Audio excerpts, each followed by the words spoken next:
Siemano, witam wszystkich. Słuchajcie, dużo osób czeka na moją relację, jak ta mała pompa ciepła, czyli 6 kW monoblok, radzi sobie z dużym buforem ciepła, no 900 litrów jakby nie było, ale w instalacji też są grzejniki, czyli ten bufor, że tak powiem, troszeczkę się zwiększa jego apetyt na ciepło. I dzisiaj tak pokrótce wam powiem, jak to działa, bo jestem tak po dobie już takiej srogiej zimy dla pompy ciepła srogiej, bo jest plus minus 0, a wczoraj jeszcze śniegiem waliło, także no tego pompy ciepła najbardziej nie lubią, bardziej niż od mrozu, bo jak mróz jest, to później już jest wilgotność spada, defrostu jest mniej i w ogóle. Także może do rzeczy, z czym mamy do czynienia i tak pokrótce, na szybko, nawet mam 18 godzin takiego konkretu z COP, temperatur i innych rzeczy, resztę wam powiem na bieżąco. Także a tam puka, siema.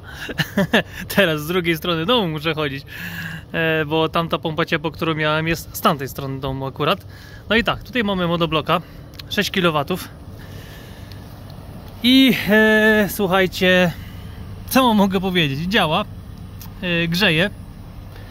Są i plusy, i są i minusy, a bardziej minusy są do poprawienia, a plusy są ok. Pierwszy temat, defrosty.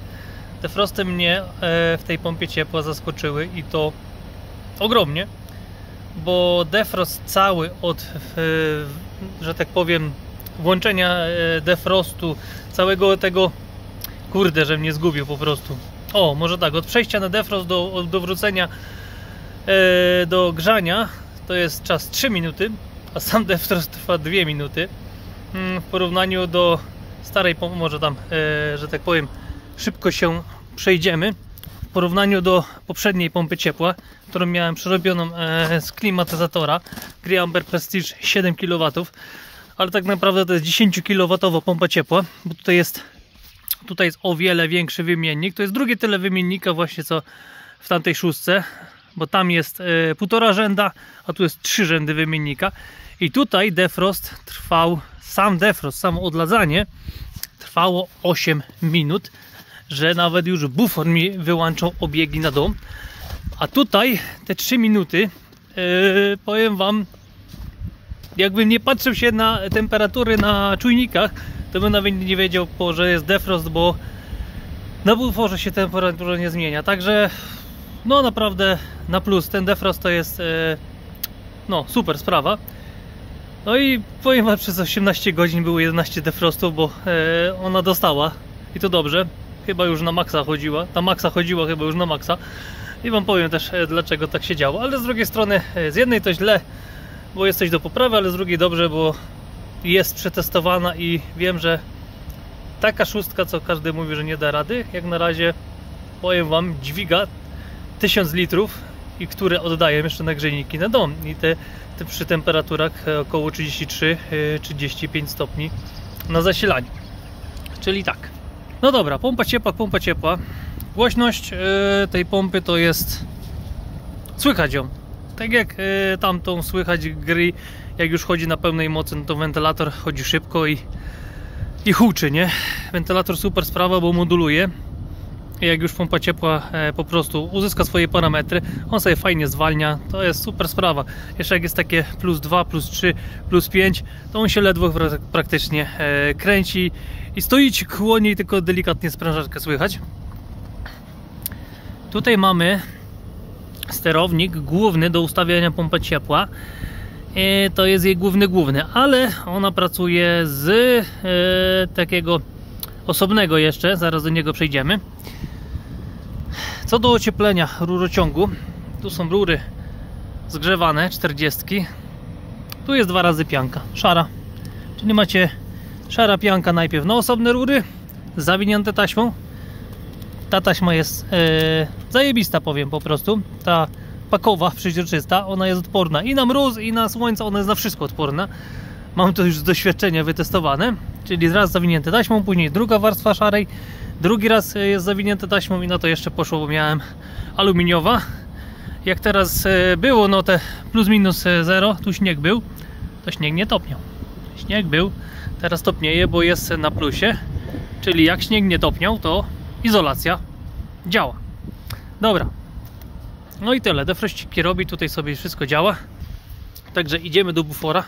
Widzicie, cały czas pracuje. Właśnie nie cały czas pracuje, bo jest mały problem z logiką działania, który występuje przeważnie u użytkowników. No mówię, to Marek z tym walczy tam ogólnie z Maxą, żeby poprawić algorytm.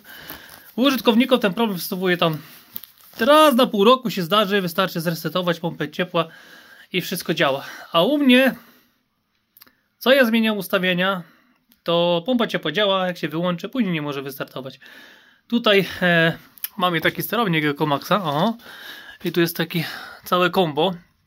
Tu możecie robić 3 obiegi grzewcze, zawory 3-drogowe, sterować CWU, kupę jest, inne źródła energii, kupę jest opcji w tym sterowniku, naprawdę. Obsługuje długie rzeczy, no i on jest połączony tutaj komunikacją, tak fajnie. I jest wszystko super, póki do żyłki to nie przyjedzie i żyłki już nie chce działać. Ale ja z racji kombinowania całe życie, to i tak szukam jakiegoś wyjścia, żeby to działało na razie elegancko, a później będzie działało jeszcze lepiej, bo ma być poprawione i ma być ok. I ja się o to nie martwię. Także to tak. Współpraca pompy ciepła jest, słuchajcie, z takim klocem na 900 litrów. Tutaj macie dom 160 metrów całościowo, bez poddasza. Grzane jest bezpośrednio 110 i tutaj odpadem tej energii, tutaj te pomieszczenia, to mamy średnio 20 stopni, przeważnie się trzyma.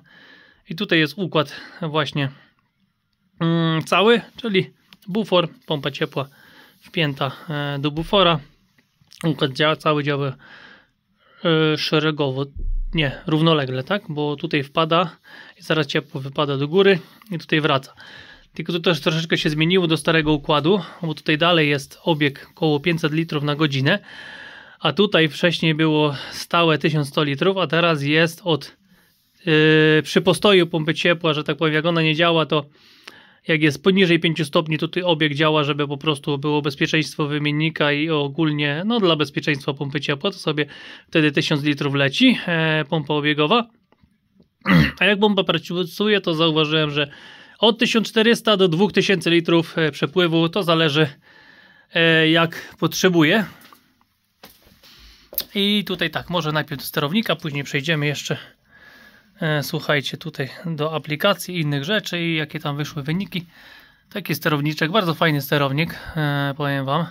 Tu sobie ustawiacie temperaturę, akurat ja tutaj mam jeden obieg, to jest grzejniki, górę dół sobie możecie ustawić i będzie więcej obiegów, to sobie to wszystko przesuwacie. Tutaj mamy źródła ciepła, tego praktycznie, bo to czasówki są, ja tego nie używam. Tu jest właśnie taki mały schemacik pompy ciepła, jeżeli pokazuję wam, wróć. To co wychodzi z pompy ciepła, temperatura, a kiedy nie wchodzi i jaki jest procent pracy wentylatora, także jak wentylator zejdzie na chyba 60, nawet na 40%, to go praktycznie nie słychać. No i tutaj mamy jaka jest temperatura w buforze, bo układ pracuje na jednym czujniku tylko, na buforze, ale ja najbardziej to wolę ten układzik. Ogólnie tutaj mamy, zobaczcie, opcji jest, ile by kto chciał, obiegi, cyrkulacje, liczniki prądu, także tutaj opcji jest mnóstwo.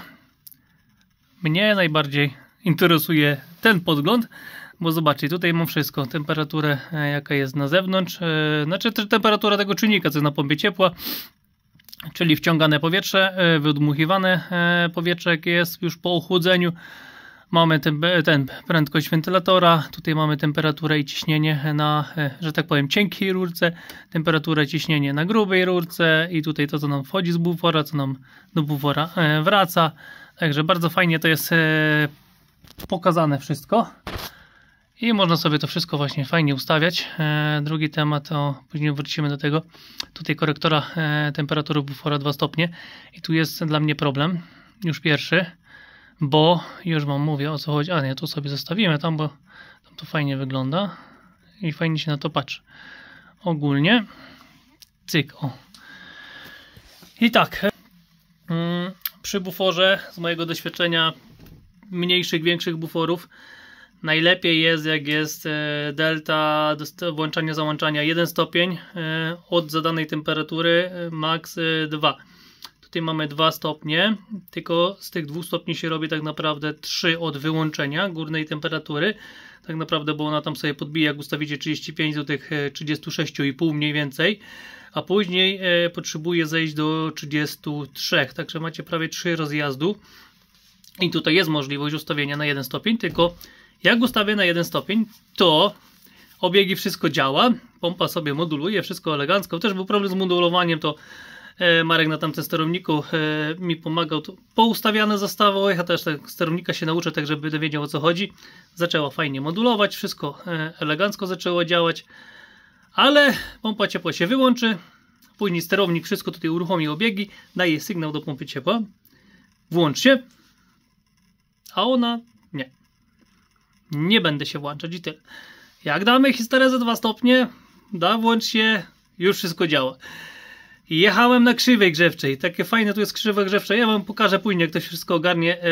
Tak fajnie się tą krzywą grzewczą tutaj ustawia, tylko góra dół na boki. Dla niektórych to jest może normalne, dla mnie to jest nowość, bo ja algorytmy, te krzywe, to wszystko sobie musiałem sam zbudować przy mojej przeróbce. I bardzo fajnie reaguje na zewnętrzną temperaturę, ta krzywa, wszystko super. Wyłączyła się pompa ciepła, bo się nagrzało, dalej daje sygnał, nie chcę.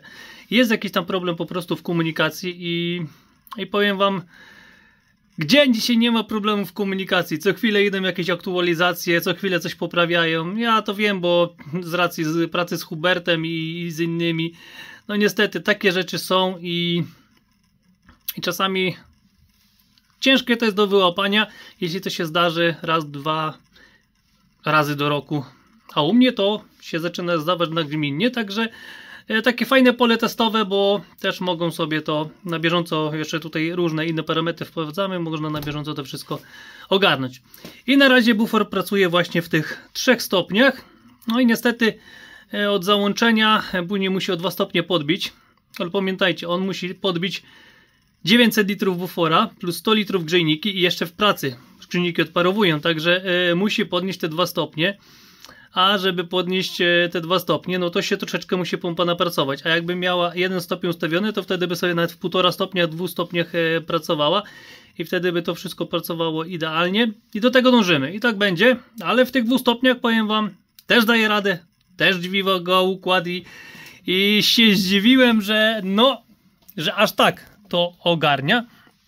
Także tak, sterowniczek jest. No może tak, polecimy po kolei. O, temat jeszcze właśnie straty na buforze. O, może przy okazji. Zobaczcie, do bufora wpada 35,6, tak? 35,7 tam było, 35,6. A zobaczcie, z bufora wychodzi 35,2. Tylko pamiętajmy, 500 litrów. Teraz tutaj w tym momencie ile jest? Już idziemy. Mamy buforcik. Delta 1800 litrów.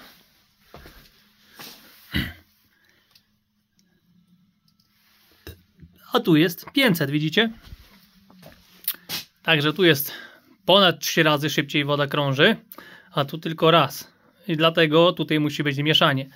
Czyli ja tu nie widzę straty na buforze, tylko tutaj na mieszaniu wychodzi ta różnica. I no, dla mnie temat zakończony w tym temacie. Dalej, teraz moc. Ostatnio pokazywałem, to mówię, że około 5,5. Jak się bujnie 6,5 kW ciśnie, ona wtedy ma przepływ 2000 chyba 50 litrów, to chyba jest maksymalny jej przepływ, bo widziałem, większego nie widziałem. I 1900 watów leci. I powiem wam, 6,5 kW potrafię pokazać.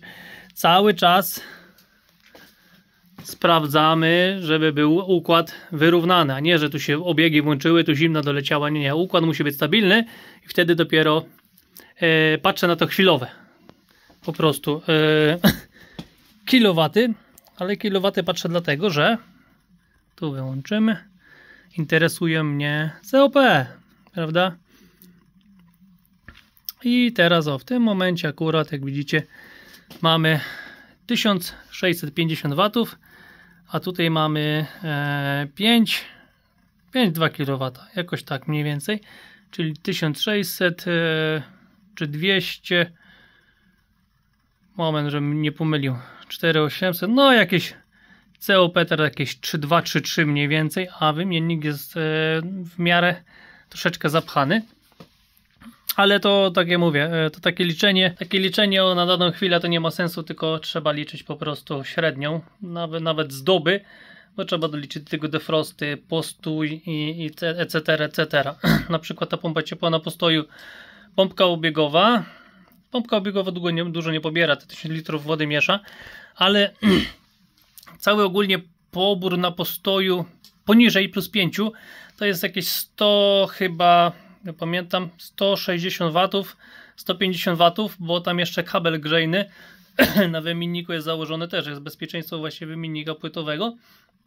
I on sobie też tam ten wymiennik grzeje. Ja to nawet na temperaturach delikatnie widzę, że coś tam troszeczkę może być wyżej. On nie nagrzeje układu, ale trzyma cały czas bezpieczeństwo. No i jeszcze taka opaska karteru sprężarki też pilnuje tej sprężarki, żeby ten olej był ciepły. Także takie postojowe 150 W, jeśli pompa ciepła nie pracuje poniżej +5.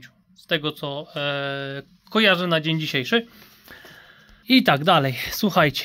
Dobra, lecimy dalej. O, może wejdziemy sobie w aplikację, a później sobie przejdziemy do całej reszty. A może nie, jeszcze tutaj. O, idziemy. Extra Life, bo ja tutaj mam drugi podglądzik.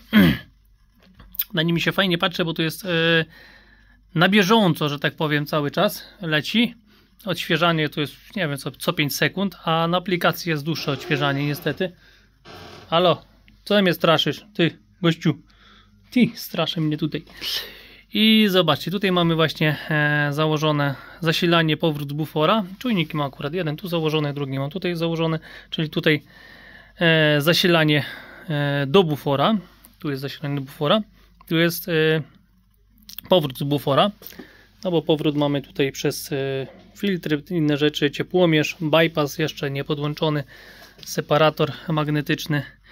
I jak widzicie, do bufora leci 52,9, z bufora wraca 35,9 i delta jest 3 stopnie.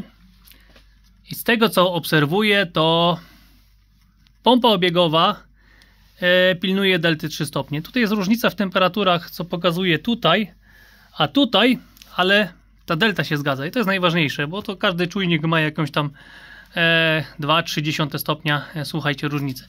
Także regulacja tutaj na pompie ciepła jest tak, że przepływem reguluje, prędkością wentylatora i z tego co zauważyłem, na samym końcu dopiero mocą sprężarki. No powiem wam, podoba mi się ten układ, jak to sobie działa i cały czas różnie sobie tą pompą obiegową steruję. Także fajnie. No i tutaj mamy zasilanie centralnego ogrzewania. W tym momencie widzicie 35 stopni leci na ogrzewanie, a wraca z niego 29,5. To by się wszystko raczej zgadzało z tym, co pokazują ciepłomierze. I może tak, o nawet tutaj widzicie, co do bufora wpada, widzicie 35,9, te same czujniki, a wychodzi z bufora 35,3. Tylko że ten czujnik od CO nie jest założony tu na rurce, tylko on jest założony tam, aż za mieszaczem na miedzianej rurce, żeby mnie to w konia nic nie robiło. Jak dla mnie elegancko leci temat. I teraz tak, o, tutaj mamy jeszcze, słuchajcie, właśnie z tego Ecomaxa aplikację do tego sterownika i można z aplikacji też zmieniać wszystko, co tutaj się zmienia. To można sobie to z aplikacji zmienić. Normalnie wpisuje się hasełko i się wchodzi. O, i tu mam prędkość, nie prędkość obiegową, pompy obiegowej, tylko procenty. 100% to jest jakieś właśnie te 2000 litrów i 50% jak widzę jak leci to jest 1000 litrów i wtedy jest tylko na samo mieszanie. Tutaj mamy tak, temperatura zadana źródła, tu jest delta. Delta od temperatury zadanej bufora. I tutaj jeśli widzimy, a nie, dolna, przepraszam. O, tu jest temperatura zadana bufora. Jeśli damy 2 stopnie delty, to jest do góry temperatura zadana źródła. I z tego co ja patrzę, to chyba ta temperatura, do tej temperatury jest zależna aktualna temperatura źródła. No, mała przerwa. Także tego się jeszcze, tej logiki się jeszcze uczę, ale ogólnie mamy tak, temperaturę zadaną. Tutaj mamy 34 stopnie i możemy sobie nawet z aplikacji bez problemu zmieniać, jaką sobie tam chcemy. I tak, tego nie chcemy akurat teraz w tym momencie. To jest to, temperatura aktualna źródła, to jest to. O, tutaj co nam wychodzi z wymiennika. Temperatura zewnętrzna, jaka jest, czyli ten czujnik, który jest na pompie ciepła. I tutaj mamy temperaturę bufora, czyli temperatura dolna bufora, dlatego że jest wybrany dolny czujnik. No, bo jak jest na jednym czujniku, to się wybiera wtedy dolny czujnik. I ogólnie ustawiamy te 34 stopnie. No i pompa ciepła sobie tutaj pracuje pomiędzy 35 a 33, mniej więcej z tego co wychodzi. Ale tak widzicie, 35,4, nawet do tych 36, te 2 stopnie góra-dół. Mniej więcej w tych 3 stopniach pracuje, nawet w 4 stopniach. A mi pasuje, żeby pracowała właśnie w 2 stopniach, żeby był mniejszy rozrzut. Ale ogólnie nie ma problemu. Inaczej, może tak, jest dobrze, będzie lepiej. O, tutaj można sobie wykres zobaczyć. Ostatnie 24 to chyba najlepiej będzie widać. No, żyj. Ktoś mnie nie chce słuchać. O. Mamy, bo się coś zwiesiło. Jeszcze raz. Tak to jest. Dlatego ja jestem analogowy. Jak najbardziej tylko mogę być. Dlaczego ja wykresu nie mam? No, taki ładny wykres był. Gdzieś się zbył. No powiem wam. 18. Chyba że ja sobie coś tutaj pozmieniałem, poresetowałem, albo gdzieś coś poklikałem. A, no właśnie, nic nie jest ten. No to będziemy zaznaczać od razu. Mnie tak, interesuje mnie temperatura bufora. Interesuje mnie temperatura zewnętrzna. Interesuje mnie temperatura nie parowania. Mnie sprężarka nie obchodzi. Powrotu i zasilania. O, i ok. Nie wiem czego to się podznaczało, ale nie ma problemu, żeśmy pozaznaczali. O, jest wszystko co chciałem, to jest. Także tutaj macie temperaturę jaka była. No właśnie, jak się za bardzo poklika, to się później tak dzieje. Tutaj macie temperaturę jaka była na zewnątrz, czyli widzicie średnio 0. Cały czas w miarę się trzyma, a tutaj ja to troszeczkę rozszerzę. Fajnie się to nawet rozszerza. Tutaj macie właśnie te temperatury. Różowa to jest temperatura bufora, która jest najbardziej stabilna temperatura. Ta czerwona to jest zasilanie pompy ciepła, czyli to jest powrót z bufora, a czarna to jest właśnie powrót z pompy ciepła, zasilanie bufora, ta cieplejsza strona. I tutaj sobie można też troszkę podejrzeć defrosty, ale słuchajcie, nie do końca, bo jeśli mamy ustawioną tutaj krzywą grzewczą, to podczas defrostu temperatura ten czujnik i chyba czujnik zewnętrzny jest na te chyba 5 minut wyłączany, bo jak no czujnik temperatury zewnętrznej, jakby parownik ciepły na niego zaczął parować i tutaj by się na obiegu temperatura zmieniła, to by się strasznie ta krzywa by skakała, nie? I to jest po prostu zablokowane w tym momencie, żeby ta krzywa nie skakała i powiem wam, fajnie to jest zrobione. Na początku myślę po co, ale później zobaczyłem, no faktycznie jest na polu -5, parownik zrobi +15, bo on się odszarania. No i zrobi wam +15 i wam ta krzywa za chwilę pachła w dół, bo nawet w miarę reaguje szybko ta krzywa. Czyli to jest dobry temat. Czyli wykresy są, jak widzieliście, opcji tu wykresów, to co można namalować ile chce. Mnie najbardziej te wszystkie wykresy interesowały. No i teraz słuchajcie, przejdźmy już teraz do nie konkretu, tylko kolejnej rzeczy. jak ta pompa ciepła sobie ogólnie radzi. O, widzicie, cały czas teraz sobie leci właśnie 1600 W, bo już ma osiągnięte te, może tak, wróćmy jeszcze tam, żebym tutaj nie był jakiś gołosłowny. Ja się tego jeszcze uczę po prostu i to nie jest dla mnie takie wszystko oczywiste, bo tak, już. Pompa obiegowa 81%, 34 jest nastawione, czyli już mamy temperaturę bufora 34,8, temperatura obiegu 35,4, także już pompa moduluje i się kręci po prostu w tych parametrach, także układ jest nagrzany i sobie tutaj już leci na spokojnie i na dom leci 35,4, do bufora 35,8, także to co ustawiłem, to sobie, słuchajcie, leci.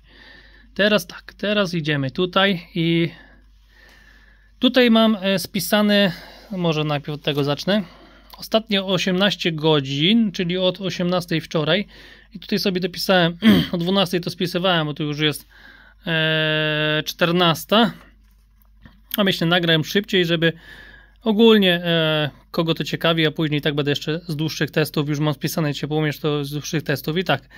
Słuchajcie, 49 tych kilowatów ciepła albo kilowatogodzin ciepła, ktoś by tam chciał, znaczy nie, 49 gigajouli i to nam wychodzi tutaj 17 kWh, gigajouli razy 200, chyba 78 się liczy, ja to, a nie, tak, 278 i ogólnie wychodzi nam, że w tym okresie właśnie średnia 0 stopni, 11 defrostów, średnie COP 2,8 przy temperaturze zasilania pomiędzy 33 a 35 stopni. Także powiem wam, bardzo dobrze. Bardzo dobrze jak na taką małą pompę, która walczy ze zładem, bo ona jeszcze walczy, ale później będzie z nim współpracować, ze zładem 1000-litrowym. Bardzo dobrze. I teraz sytuację taką fajną wam zobaczyłem, na co stać tą pompę ciepła, tylko właśnie 18 to jest gdzieś tutaj, ale to jest ok, tutaj mamy co 10 minut, zaraz wam skoczę, co godzinowe, także zobaczcie, godzinowe, o może jeszcze tak zrobimy, o może tak, wrócimy jeszcze, ok, ostatnie 24 godziny, bo musiałem z rana dogrzać, w domu się zimno zrobiło, bo się pompa nie uruchomiła i musiałem dogrzać klimą, czyli dogrzanie klimą to jest 1 kWh. Klima pracowała, no może 2 godziny, nie było więcej potrzeby. U dziadka standardowo dogrzewa, no i pompa ciepła wzięła 23 kWh. Ale teraz skoczmy sobie tylko na samą pompę ciepła, o, i wejdźmy sobie na minuty. Tu jest to 10 minut. I każdy ten dołeczek, jak widzicie, o tutaj, może weźmy tu bardziej rozszerzmy, bo to mnie interesuje najbardziej, bo to jest od godziny, właśnie od tej 5:45, prawie od 6 rano, kiedy ją uruchomiłem. Widzicie, mamy tak, co 10 minut, czyli mamy tak 10, 20, 30 defrost, 10, 20, 30 defrost. I mamy raz, 2, 3, 4, 5. Przez 2 godziny pompa ciepła robiła co pół godziny praktycznie defrost. A dlaczego tak? Bo musiała podnieść ten cały zład o 3 stopnie do góry. Czyli cisnęła, tu 6,5 kW nawet pokazywało, 1900 W. Nie wiem, czy to jest jej maks mocy, czy nie na tą temperaturę, ale 1900 W. Pompka obiegowa też na full. Cisnęła. Defrost to pół godziny, ale defrost, który trwa 3 minuty, także bufor nie zauważał tej temperatury, tylko ona sobie na spokojnie pomalutku rosła. I co najlepsze, widzieliście, pompę mam za oknem, ja jej nie słyszałem w domu, a ona cisnęła ostro i to było poniżej zera, także no złe warunki bardzo. Także to już mnie pokazało, że no daje radę i to konkretnie daje radę.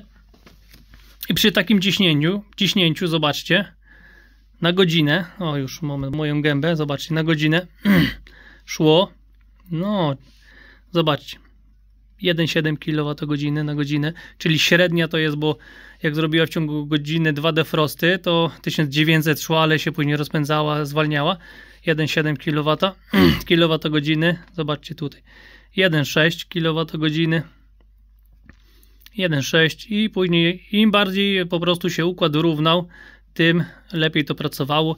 Finalnie aż przed wyłączeniem już macie 1,27 kWh. O, Krystian się wrzucił jakieś minutki. I im bardziej się stabilizował, zobaczcie, tutaj mamy raz, dwa, tu już jest defrost co godzinę, tu już jest defrost co godzinę. Ona jeszcze tutaj, ten układ, jeszcze po prostu krzywa mi skakała, bo tak, jak jest 0,6 na minusie, krzywa już skacze o stopień wyżej, czyli na przykład na 34 stopnie, a jak jest 0,4 to na 33, tak, i tak ta temperatura była i tak krzywa sobie skakała, raz tu, raz tu, raz tu, raz tu, no tak trafiło na taką temperaturę. Jak robiło defrost, no to czujnik się też troszeczkę tam nagrzał, jak się włączył z powrotem po tych 4 czy 5 minutach, zobaczył te 0,2 więcej, no to pyk, krzywą w tą. Ja sobie to obserwowałem. Myślę, dobra, okej, tu sobie działasz, pompa sobie moduluje. Jakby się po prostu z powrotem uruchomiła, jakby tutaj właśnie jakiegoś chochlika nie było, bo tam siedzi jakiś chochlik po prostu, który jest przez jakiegoś takiego Huberta, który też pisze takie logiki. Trzeba poprawić, nie? Się poprawi. Może mój kanał w tym pomoże, że u mnie się to nawarstwiło i może będzie szybciej poprawione. Także oby było jak najszybciej. Będziemy testować dalej, ale ta sytuacja pokazała, że ta pompa ciepła, ona nie ma grzałek, ja przypominam. Tutaj nie ma w tej pompie ciepła grzałek. Napierdziela jak głupia i zobaczcie, prądu nie żre nie wiadomo ile, a potrafiła taki zład wody podnieść na grzejnikach i w domu nikt nie zamarzł. Dogrzałem klimatyzacją, przyznaję się, bo było w domu 21 stopni, dogrzałem sobie do 22, przepraszam, no. 1 kWh zużyłem, tylko po to jest ta hybryda, słuchajcie, zrobiona właśnie, że jak przyjdą mrozy i pompa ciepła nie ogarnie tematu, to dwie klimy mają dodmuchać, a nie ja będę włączał jakieś grzałki. A klima mi dodmucha ciepła chwila, moment. Także tak to mniej więcej wygląda. Pompa ciepła dała radę. Teraz też właśnie mi się wyłączyła. Już wyłączyłem krzywą grzewczą, włączyłem ogólnie ten układ, że jest nastaw, już jest stały nastaw. Już momencik. Wrócimy. O, mamy tak. 34 stopnie jest nastawione już na stałe. Widzicie, bufor też widzi 34, także układ cały się ładnie wyrównał. Obiegi sobie elegancko latają. 36 stopni prawie już do bufora wpada, bo pompa ciepła już wyrównało wszystko i ono sobie teraz leci. I taki bufor już nie jest dla niej ani troszeczkę, słuchajcie, straszny. O, jak ładnie zmodulowała. Zobaczcie, zeszła z mocy. 1480 watów. Tutaj trzeba poświecić. 36 zasilanie, 32 powrót, delta, mamy 1400, no widzicie, o 1400 litrów teraz jest przepływ i 5 kW nam pcha do bufora. Ktoś powiedział, o mało, 5 kW. 5 kW pcha, ale słuchajcie, ja na ogrzewanie, jak jest układ ustabilizowany, o zobaczcie, średnio pomiędzy 3 a 3,6 kW idzie. Przy właśnie takich temperaturach 35 stopni na grzejniki. I więcej z tego bufora nie wyjdzie, bo to jest stała temperatura ustawiona. Czyli jak pompa ciepła na mrozach będzie mi dawała 5 kW, to będzie dawała 1,5 kW więcej jak mi trzeba. I dalej może modulować. Dalej ma tej energii na defrosty. Bo ten bufor właśnie robi to, że defrost się robi też właśnie tak szybko, bo jest kupa energii. I momentalnie wszystko idzie i to robi robotę, bo wymiennik, ja wolę nawet niech sobie, takie krótkie właśnie niech sobie robi co pół godziny, ale później idzie pełną mocą. A jakby co godzinę robiła, to zabiłoby ten wymiennik na amen i by był tylko gorzej. Także bardzo na plus ta szybkość defrostu. O, nie wiem, czy na chwilę mi się znowu nie wyłącza, a z drugiej strony zobaczcie, jak sobie ładnie moduluje dalej. Nie zobaczycie, bo jest to 1200 W moduluje. 4,12 i leci, bo ma po prostu już wszystkie temperatury uzyskane. Ja to sobie cały czas w miarę obserwuję. Także co mam więcej powiedzieć? Na dzień dzisiejszy daje radę. Zaskakująco dobrze daje radę taki maluszek.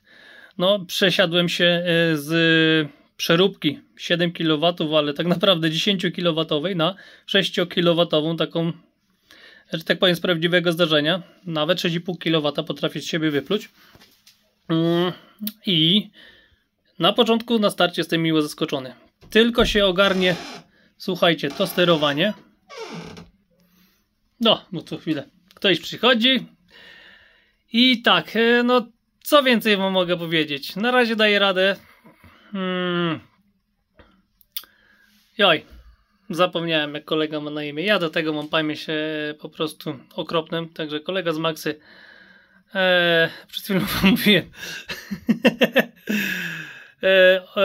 walczy tam właśnie, bo Maxa jest ze Włoch, to jest włoska firma, ogólnie PowerGain tam w ogóle walczy z nimi, żeby właśnie poprawić to wszystko.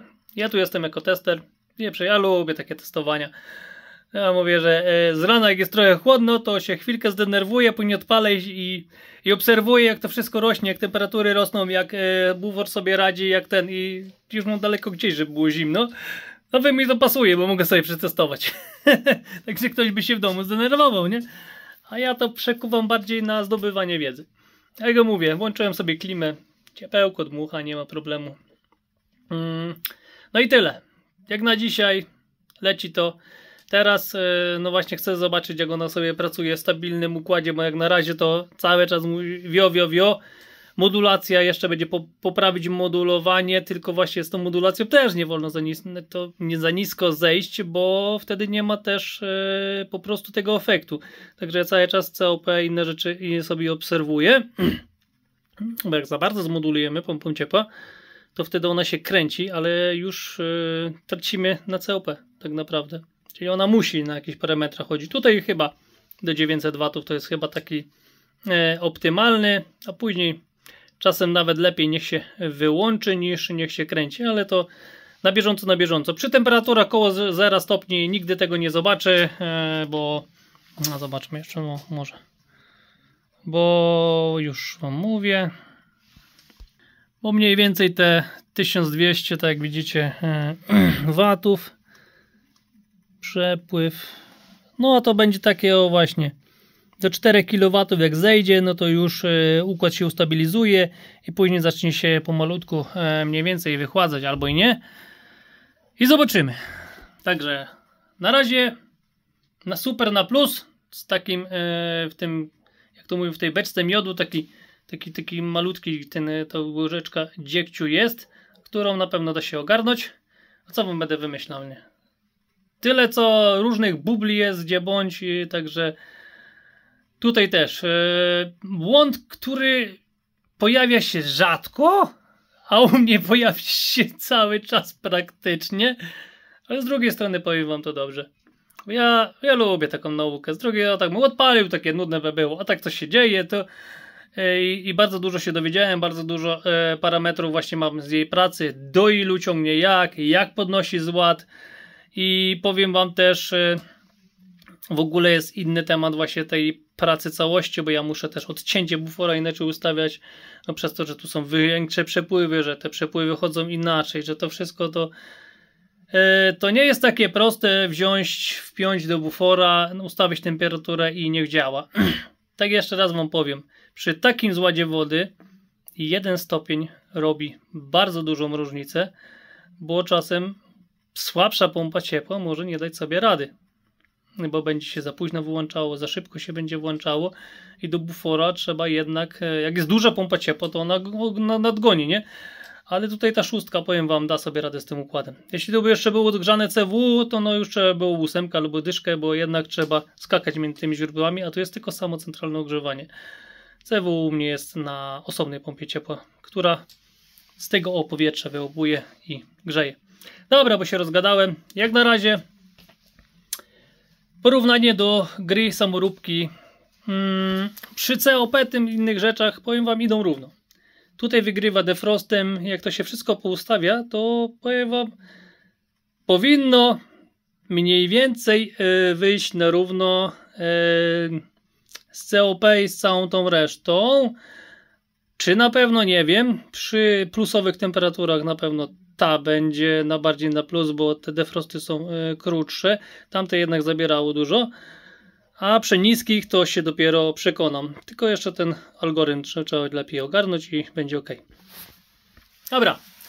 Szczęścia, zdrowia, pomyślności i lecimy z tematem dalej.